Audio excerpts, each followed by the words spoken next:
नमस्कार दोस्तों, मेरा नाम है गुलशन त्रिपाठी और मैं आपका स्वागत करता हूं अपने इस चैनल में, जहां पे हम डिस्कस करते हैं करंट अफेयर्स की कुछ क्वेश्चन। तो मुझे उम्मीद है कि आप लोग भी इसको एंजॉय करते होंगे। तो चलिए फ्रेंड्स, आज है डेट 3 सितंबर 2020 और आज 3 सितंबर 2020 से जितने भी क्वेश्चन हो सकते हैं सारे हम इस वीडियो में डिस्कस करेंगे। और कोई भी क्वेश्चन हो उससे रिलेटेड इम्पोर्टेंट फैक्ट मैं आपको क्लियर कराऊँगा, तो बने रहिए मेरे साथ लास्ट तक। Thank you. चलिए ज़्यादा समय ख़राब नहीं करते, डायरेक्ट वीडियो को शुरू करते।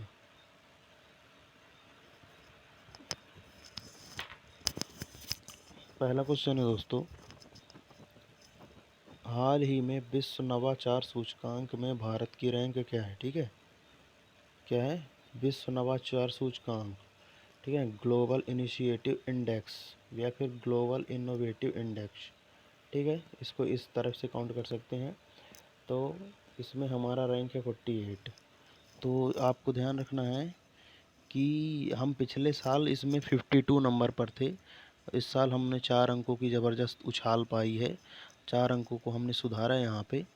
तो 48 नंबर पर हम पहुँच चुके हैं। और एक फैक्ट मैं आपको यहाँ पे बता दूँ, इसको जारी करता है WIPO। इसको कौन जारी करता है दोस्तों? WIPO। WIPO का फुल फॉर्म क्या है? वर्ल्ड इंटेलेक्चुअल प्रॉपर्टी ऑर्गेनाइजेशन, ठीक है, विश्व बौद्धिक संपदा अधिकार संगठन। ओके, तो ये जारी करता है और इसका जो मुख्यालय है, इसका जो हेडक्वार्टर है दोस्तों, ये है जिनेवा में, ठीक है।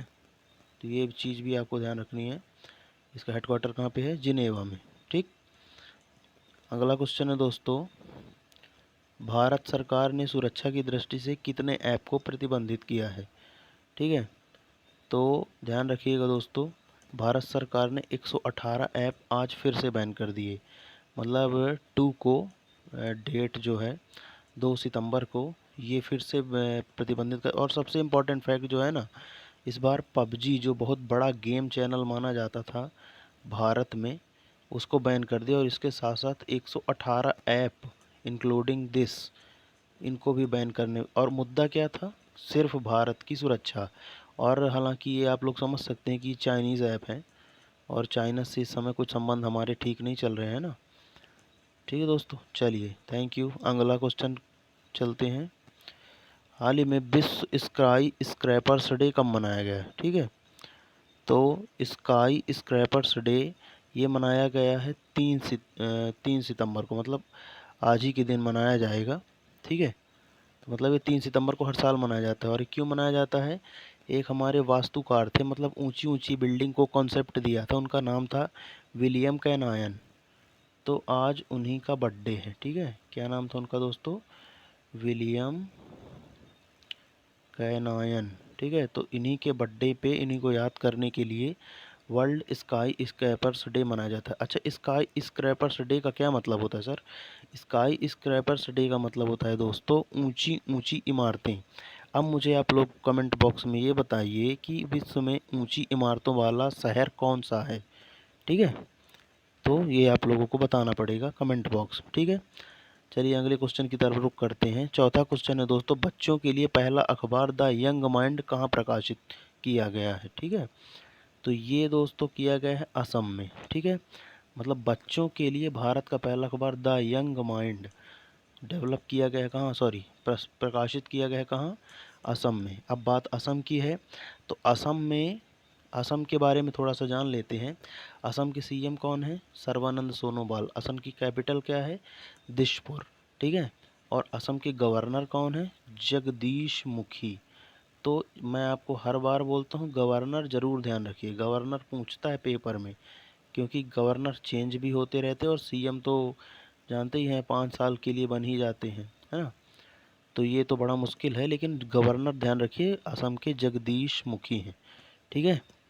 तो ये ध्यान रखना। और एक चीज़, असम में काजीरंगा नेशनल पार्क है, ठीक है ना। और जो हमारी जो हिमा दास है मैडम जी, वो असम से ही हैं, जिनको डींग एक्सप्रेस के नाम से जाना जाता है। तो ये भी नोट कर लीजिएगा, ठीक है। चलिए पांचवा क्वेश्चन है, फार्मूला 1 ग्रांड प्री किसने जीता है? ठीक है, तो फार्मूला 1 ग्रांड प्री जीता है दोस्तों लुइस हैमिल्टन ने, यानी क्वेश्चन का बी ऑप्शन सही है। ठीक है, अब ये बेल्जियम ग्रांड प्री, अच्छा आप लोगों ने ये फार्मूला 1 क्या नाम सुना होगा, पर देखा है क्या इसको? इसको आपने देखा होगा टीवी में कि एक स्कॉर्पियो सॉरी एक ट्रैक्टर नुमा छोटी सी गाड़ी होती है और उसी से इसको रेस, उसमें रेस लगाई जाती है हेलमेट लगा के। ठीक है, तो ये हुई है अभी बेल्जियम में और इसको जीत लिया है माननीय लुइस हैमिल्टन ने। अच्छा ये बताइए किस कंपनी के ड्राइवर हैं? तो ये हैं दोस्तों मर्सिडीज़ के ड्राइवर। ये अक्सर एग्जाम में पूछ लिया जाता है कि ये बताइए किस कंपनी के ड्राइवर हैं। तो ये किसके ड्राइवर है दोस्तों? मर्सिडीज़।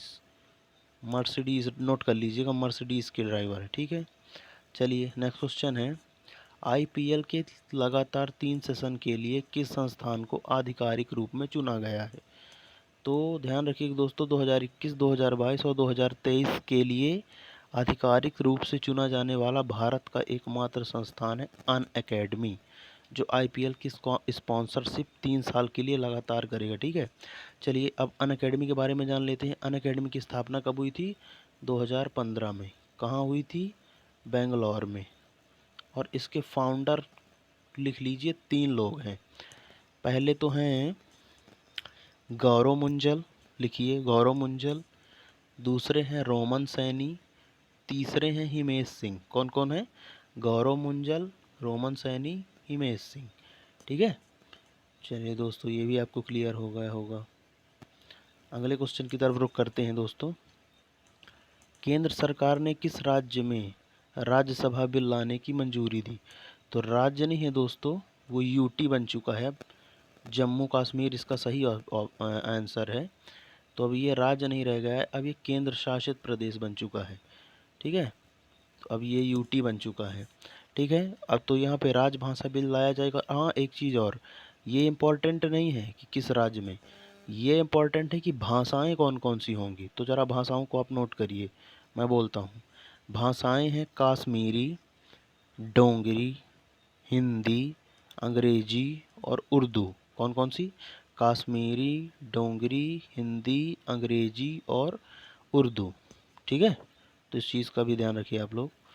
नेक्स्ट क्वेश्चन है, हाल ही में किस आईआईटी ने संस्कृत में प्राचीन विज्ञान के लिए नया पाठ्यक्रम शुरू किया है? किसके लिए? प्राचीन विज्ञान के लिए।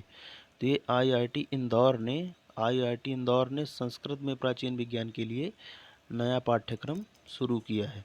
ध्यान दीजिएगा दोस्तों, ये बहुत इंपॉर्टेंट क्वेश्चन है, 8 के आठों। और आप लोगों को वीडियो पसंद आए तो लाइक करिए, शेयर करिए और चैनल को सब्सक्राइब करिए, खूब शेयर करिए। मैं आपसे 1 रुपया नहीं मांग रहा हूँ, बिल्कुल फ्री में करा रहा हूँ। और नेक्स्ट मंडे से मैं अंग्रेजी का कोर्स भी लॉन्च कर रहा हूँ। ठीक है, चलिए दोस्तों बने रहे आप मेरे साथ। तो थैंक्स फॉर वॉचिंग। जय हिंद, वंदे मातरम, गुड मॉर्निंग।